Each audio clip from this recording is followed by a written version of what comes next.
had just 10 extra minutes before math class. I ran outside with my little brown bag. The sun lay glistening on a beautiful pink and green leaf. I took out my journal and began to draw the outline of this leaf.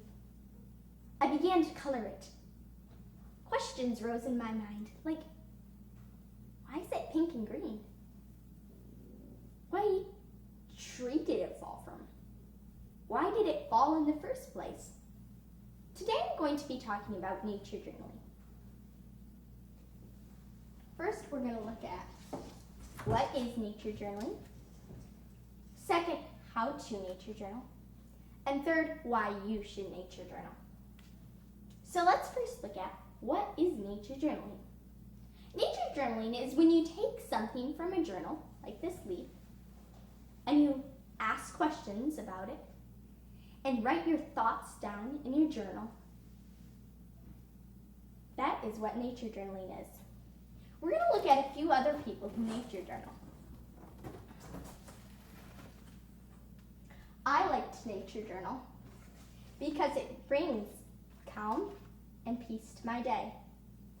This is one of my nature journal pages, and it's of a blueberry branch in the fall, and it's showing what the leaf is like. I'm showing like how deep are the roots there and how the sun's taking it in. Fiona Gigley lives in California, and this is her nature journal page of ponderosa and gray pinecone, and she, in a couple of years, has nature journaled over 1,000 pages. There's Mandy Vingucci in the Netherlands, and this is her drawing of a stag beetle. There's Paula Peters. She lives in Australia, and this is one of her nature journaling artworks of her walk that she went on.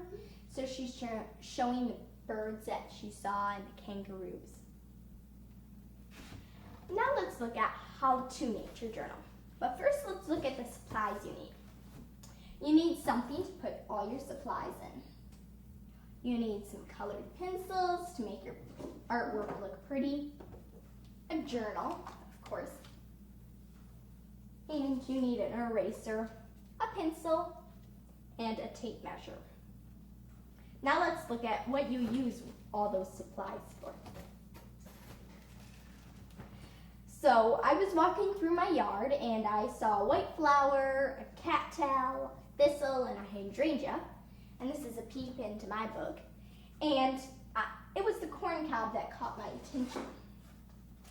And so I started drawing the corn cob and made the outline.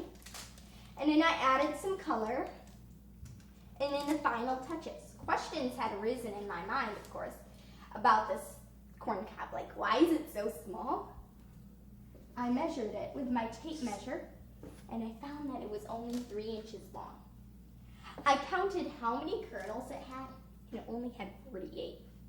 Also, it's nice to put a weather and date box on it so that you know what date it was done on and what was the weather.